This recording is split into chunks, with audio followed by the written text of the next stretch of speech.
ऐसा भी क्या है दिल्ली में, जब जाऊं हिमाचल कहता है। मैं बोझल बोझल सुनता हूँ, वो बेकल बेकल कहता है।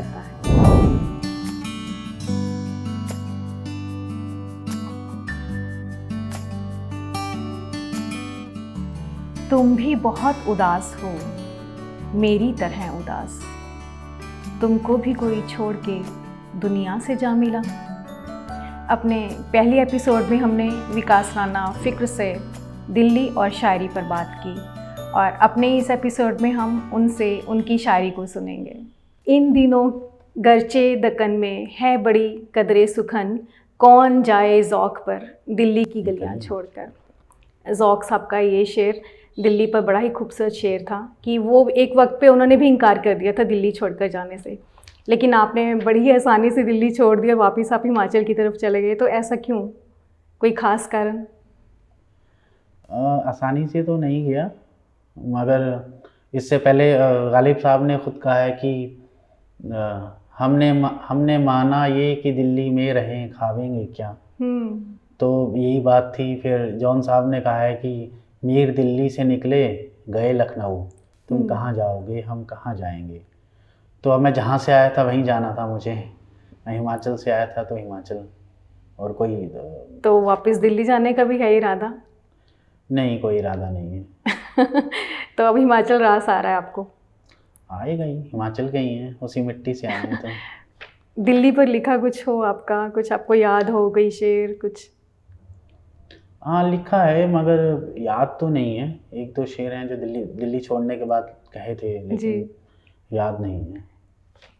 उससे पहले एक हिमाचल के लिए था, ऐसा ही कि ऐसा भी क्या है दिल्ली में, जब जाऊं हिमाचल कहता है। मैं बोझल बोझल सुनता हूँ, वो बेकल बेकल कहता है। आपको सुनते हुए लगता है कि सुनते ही जाएं, एक से बढ़ के एक आपके शेर रहते हैं, गज़लें रहती हैं, नज़में रहती हैं। तो आपके लिए शायरी क्या मायने रखती है? शायद कुछ एक आध साल पहले ये सवाल का जवाब कुछ और देता मैं, मगर अब थोड़ा सा मेरे भी सोचने में तब्दीली आई है जी। मगर फिर भी शायरी मेरे लिए इतना मायने तो रखती है कि मैं ज़िंदगी का कोई भी पहलू इसके सिवा नहीं देख सकता हूँ, जी सकता हूँ। मगर अब मुझे थोड़ा सा एक वो जो नज़रिया होता है ज़िंदगी देखने, वो बदल गया है। अब मुझे लगता है कि मुझे पहाड़ पे शेर कहने के बजाय पहाड़ पे चढ़ना चाहिए, पानी पे शेर कहने के बजाय पानी में डूबना चाहिए मुझे। और मैं इसलिए बहुत कम कर दिए हैं शेर कहना, बहुत कम कहता हूँ। मुझे लगता है कि जीना ज़्यादा ज़रूरी है बजाय कि आप उसको शेर कह दें। मगर पहले कुछ और बात होती थी, अब कुछ और बात है। एक और सवाल अक्सर मेरे जहन में रहता है कि दुनिया के लिए शायरी क्यों ज़रूरी है? दुनिया में शायरी क्यों ज़रूरी है? शायरी ही नहीं, मुझे लगता है कि कोई भी आर्ट, कोई भी फ़न बहुत ज़रूरी होता है। शायर लोग अक्सर ये सोचते हैं कि इससे किसी भूखे पे शेर कह के उसको रोटी तो नहीं देते हैं, ना वो कोई भी इनकलाब ला सकते। मुझे नहीं लगता कि शायरी या कोई भी आर्ट इनकलाब ला सकती है, मगर उसमें वो एक अपना एक अलग टेक्सचर ज़रूर देती है। कोई भी आर्ट का फ़न है। और दूसरा ये है कि शायरी आपको पहले से ज़्यादा सॉफ्ट और सेंसिटिव बनाती है, और मुझे लगता है कि यही सबसे ज़्यादा उसकी ख़ासियत है। किसी बंदे ने कहा था कि अगर कोई जो भी बंदा जो शेर नहीं सुनता हो, जो शेर नहीं कहता हो, जो शेर पसंद नहीं करता हो, जो शेर नहीं लिखता हो, वो किसी का भी कत्ल कर सकता है। तो मुझे लगता है कि ये ज़्यादा ज़रूरी है। और इस दुनिया में इस वक्त अगर इसी वक्त कोई किसी पे ज़बरदस्ती कर रहा होगा, किसी को दुख दे रहा होगा, किसी के लिए कुछ भी नेगेटिव चीज़ हो रही होगी, तो अगर इतने हम थोड़े से लम्हों में अगर हम इस चीज़ को रोक के कोई इंसान यहाँ बैठ के शेर सुने, तो मेरे ख्याल से उससे ज़्यादा बेहतर कोई चीज़ नहीं हो सकती है। ये सच में आपने बहुत खूबसूरत बात कही कि नेगेटिविटी को या दुनिया से नकारात्मक चीज़ों को दूर करने के लिए अगर हम किसी कला से जुड़ें, शायरी को सुने, कविता को सुने, तो वो ज़्यादा बेहतर होगा। आपको ये और सेंसिटिव ज़िंदगी देखने का और एक खुला नज़रिया होता है, आपको और हसास बनाएगी आपको। आप इससे कोई तब्दीली, बड़ा काम तो नहीं कर पाएंगे, मगर आप किसी पे सुन के उससे आप जब सुन के आप घर जाएंगे तो आप थोड़ा और अच्छे से देखेंगे, पानी को अच्छे से देखेंगे, दरिया को अच्छे से देखेंगे। तो ये बहुत ज़रूरी है हमें और सेंसिटिव या ग्रो करने के लिए। आज का जो माहौल है, या पहले भी मुशायरे तो होते ही रहे हैं, तो शायरी के लिए मुशायरे क्या महत्व रखते हैं, कितने ज़रूरी हैं? मुझे लगता है कि किसी भी चीज़ के लिए जो चीज़ जितनी ज़रूरी होती है उतनी गैर ज़रूरी भी होती है। शायरी के लिए मुशायर ऐसा नहीं कि मुशायरों के बिना शायरी नहीं हो सकती है। बहुत ऐसे शायर हैं जो मुशायरे में गए ही नहीं कभी। और अब कुछ लोग जाते हैं, उसमें भी बुराई कुछ नहीं है, तो सब अपना अपना एक पर्सनल है। कुछ लोगों को बुलाया भी नहीं जाता जबकि उनको बुलाया जाना चाहिए। तो सब ठीक है। शेर, अच्छा शेर कहने वाला होना चाहिए और अच्छा शेर सुनने वाला होना चाहिए। ये दो चीज़ें ज़रूरी होती हैं, ये होनी चाहिए, तो सब जगह ठीक है। शायराना माहौल है, मुशायरे हैं, नज़्में गज़लों का दौर चलता है अक्सर हर जगह जब भी आप कहीं पे जाते हैं। तो आपके लिए पैसा ज़्यादा ज़रूरी है या नाम शायरी के लिए? शायरी के लिए शायरी से पैसा तो नहीं कमाना है, उसके लिए तो अलग ज़रिया है, हमारा रोज़गार है जो। और नाम भी इतना नहीं, जो भी जिसमें भी सहज हो, जिसमें भी मुझे कंफर्ट फील होता हो। अच्छा शेर कहना ज़्यादा ज़रूरी है कि मैं अच्छा शेर कहूँ और ख़ुद महसूस करूँ, बजाय कि लोगों को सुना के उनसे पूछूँ ये बहुत अच्छा है। मेरे लिए सबसे ज़्यादा ज़रूरी ये है कि मैं अच्छा शेर कहूँ, मेरी जो एक क्रिएटिविटी की भूख है वो मिटती रहे। उसके अलावा शेर सुनाते हैं, मन करता है किसी को भी सुनाने का, सुनाते हैं, उसको अच्छा लगता है तो हमें खुशी होती है। और किसी को नहीं पसंद आता है तो उसकी प्रॉब्लम है। जी, ये भी ठीक कही बात आपने कि ये उसकी प्रॉब्लम है अगर उसे नहीं पसंद आता तो। दिल्ली से हिमाचल जाना और हिमाचल से वापस दिल्ली आने का तो खैर आपका कोई अभी ख्याल नहीं है, जैसे कि आपने हमें बताया, बट आपको दिल्ली के शायराना माहौल और हिमाचल के शायराना माहौल में कुछ फ़र्क महसूस हुआ? क्या फ़र्क? जी, शायद यही एक चीज़ है जो मैं हिमाचल में मिस की है मैंने। दिल्ली और कंपेयर ही नहीं किया जा सकता दोनों में, क्योंकि दिल्ली में माहौल था और वहाँ पे था ही नहीं। हालांकि पहले मुझे ऐसा लगता था कि वहाँ पर कोई शायर ही नहीं होता, क्योंकि मैं किसी को जानता नहीं था। मगर फिर उसके बाद मैं बहुत लोगों से मिला, बहुत 1, 2, 4 मुशायरे या गोष्ठियों में गया मैं, मगर वहाँ बहुत दुख हुआ मुझे जाकर। वहाँ पर शेर कहने के, शेर सुनने का भी माहौल नहीं है। मतलब एक जगह मैं गया हूँ जहाँ पर कोई 95 शायरों ने पढ़ा, और आप समझ लो 95 तो शायर ही हो जाएंगे, सुनने वाले और भी थे। तो वहाँ पर ऐसे था कि लोग ऊपर शायर पढ़ रहा है, नीचे सुन रहे हैं, कोई बाहर से आ गया है तो उससे गले मिलके एक गोला बना के वहाँ मूंगफली खाने बैठ जाते थे। तो मैं परेशान हो गया देख कर, ये क्या हो रहा है। तो एकेडमी की तरफ से था शायद वो किसी की, तो उन्होंने मुझे बुलाया, वो पैसे देते हैं जैसे। तो मैंने कहा नहीं भाई, ये पैसे आप रख लो, लेकिन ये सब चीज़ें ठीक कर दो आप। मतलब वहाँ पर समझ ही नहीं है कि किस तरीके से शेर सुनना चाहिए। पढ़ना तो अलग बात होगी, लेकिन वहाँ ये कल्चर ही नहीं है हमारे यहाँ, शायद पहले से भी नहीं था, क्योंकि जहाँ पे ये कल्चर था मुशायरों का, हमारे यहाँ से ऐसा ट्रेंड था नहीं। कुछ लोग थे भी यहाँ पर, तो फिर शायद वो कनेक्ट नहीं कर पाए होंगे जनता से। मगर अब धीरे धीरे शायद ठीक हो जाएगा सब, देखिए कैसे होता है। तो हिमाचल के कुछ अच्छा लिखने वाले जो लोग हैं? जी हाँ, अच्छा, बहुत अच्छा लिखने वाले लोग हैं, ज़रूर हैं। नवनीत भाई हैं, नवनीत शर्मा हैं, वो अच्छा कहते हैं। सुमित राज हैं, द्विज भाई हैं, और भी है मोनिका शर्मा, और भी बहुत लोग हैं। और कुछ बहुतों को मैं जानता भी नहीं हूँ, ऐसा नहीं है कि मैं जानता ही कितना हूँ। तो मैं कोई दलील तो नहीं दे रहा, मगर जितना मैंने देखा है तो इस हिसाब से दुख होता है कि हमारे यहाँ पर ऐसा माहौल है नहीं जैसा होना चाहिए। दिल्ली में तो अक्सर ऐसा था कि महीने के हर वीकेंड पे हम बैठ जाते थे, हम पूरा रात को बैठे रहेंगे, बातें करेंगे, सारे दोस्त आएंगे, हम तबसरे करते थे एक दूसरे पे, कोई गलती कर रहा है तो हम डिस्कस करते थे। तो ये पूरा हमारा माहौल था। और हिमाचल में ऐसा मैंने कभी नहीं सुना। हिमाचल में मैंने कभी किसी भी शायर को किसी दूसरे शायर का शेर सुनाते नहीं सुना है।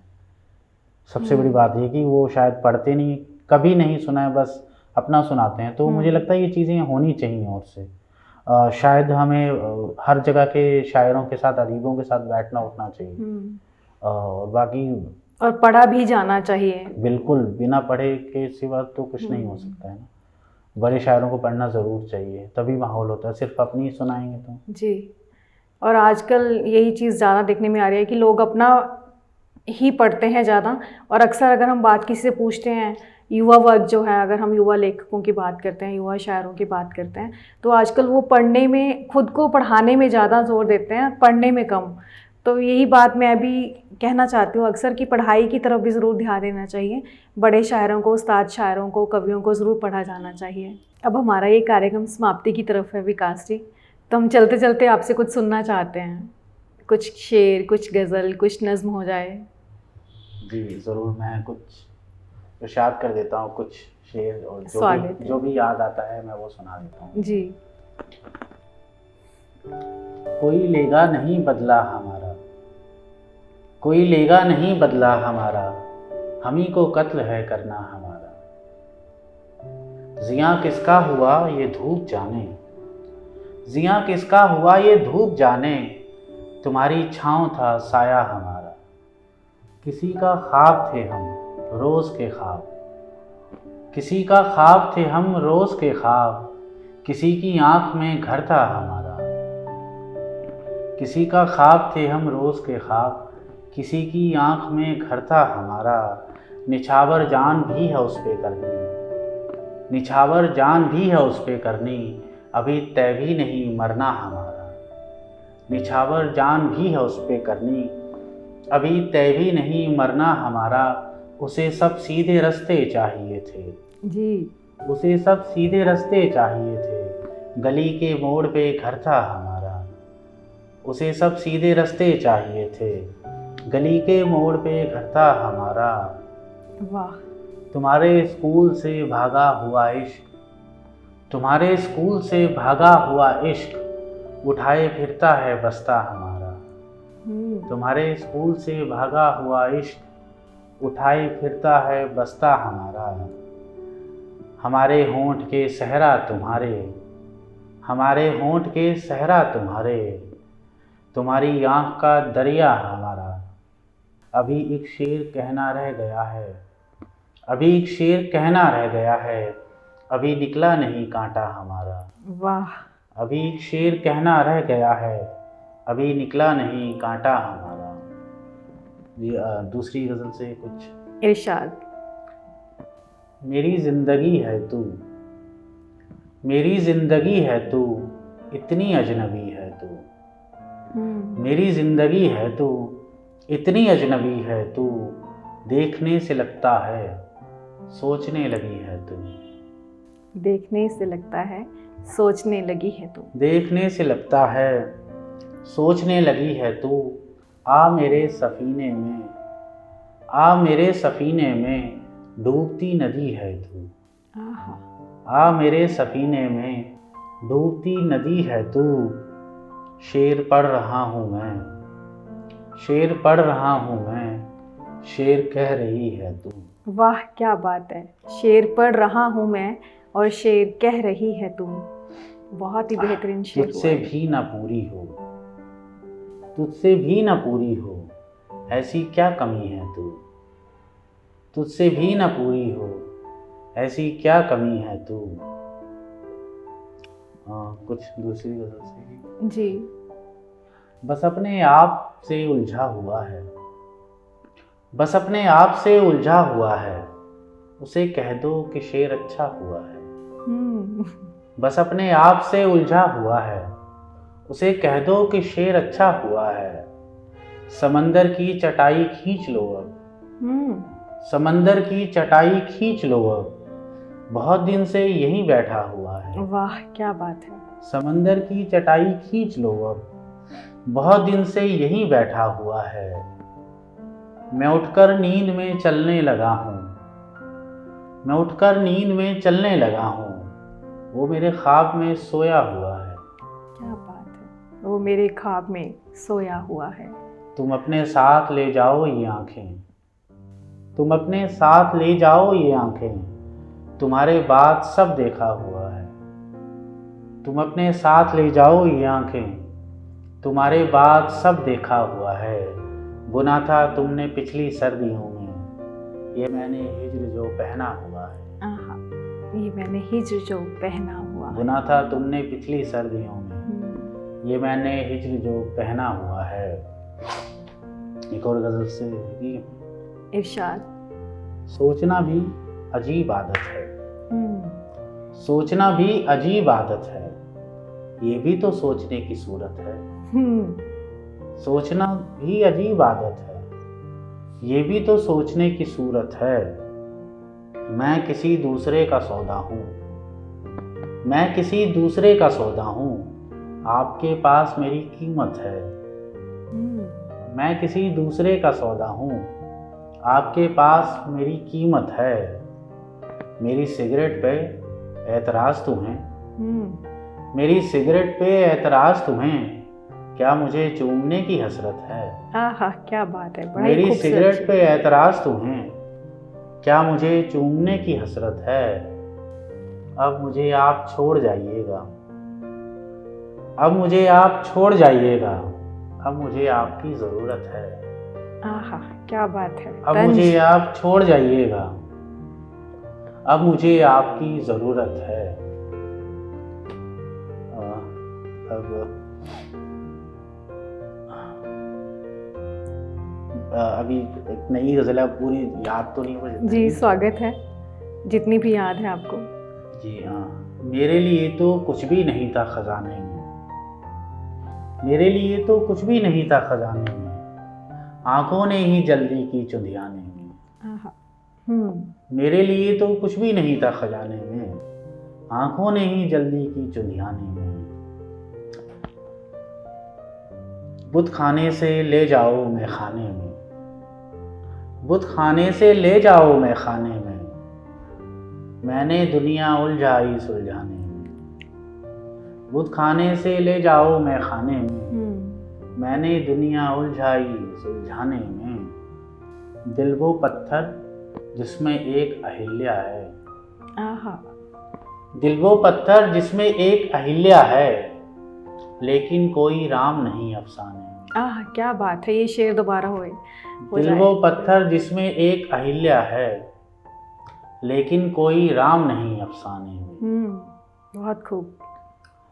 और एक और गजल याद आ रही है कि पानी में जो आंख बनाई पानी की, पानी में जो आंख बनाई पानी की, पानी ने फिर नींद उड़ाई पानी की। पानी ने फिर नींद उड़ाई पानी की। पानी में जो आंख बनाई पानी की, पानी ने फिर नींद उड़ाई पानी की। धड़कन जैसे एक गिलहरी सीने में, धड़कन जैसे एक गिलहरी सीने में, जिसने आंख में झील बनाई पानी की। आहा जिसने आंख में झील बनाई पानी की। धड़कन जैसे एक गिलहरी सीने में, जिसने आंख में झील बनाई पानी की। सर पे घड़ा महिवाल उठाए फिरता था, सर पे घड़ा महिवाल उठाए फिरता था, सोनी ने जब प्यास पिलाई पानी की। आहा। सर पे घड़ा महिवाल उठाए फिरता था, सोनी ने जब प्यास पिलाई पानी की। एक दो दिन को अपनी पलकें देना तुम, एक दो दिन को अपनी पलकें देना तुम, मैंने करनी है तुरपाई पानी की। आहा क्या बात है, मैंने करनी है तुरपाई पानी की। एक दो दिन को अपनी पलकें देना तुम, मैंने करनी है तुरपाई पानी की। मुझसे पहले कूद पड़ा मेरा साया, मुझसे पहले कूद पड़ा मेरा साया, मुझसे पहले जान बचाई पानी की। मुझसे पहले कूद पड़ा मेरा साया, मुझसे पहले जान बचाई पानी की। और आखिर में एक नज़्म। स्वागत है आपका, बहुत बेहतरीन आपकी ये गज़ल हुई है। जी शुक्रिया। नज़्म है कि मैं तुम्हारी नज़्मों को ढूंढता हूँ ऐसे कि तितलियाँ पकड़ता था बचपने में जैसे कि। तितलियाँ पकड़ने में मेरे हाथ छलनी थे, तितलियाँ पकड़ने में मेरे हाथ छलनी हैं। क्या बताऊँ मैं जाना, जब तुम्हारी नज़मों को रख के मैं हथेली पर चूमता हूँ पलकों से, और फिर मैं उनको जब घूंट घूंट पीता हूँ, जर्द से बदन में एक सब्जा उगने लगता है, गुंचे खिलने लगते हैं, गुल महकने लगते हैं, बेलें पड़ने लगती हैं और कुछ पलों में मैं जंगल होने लगता हूँ।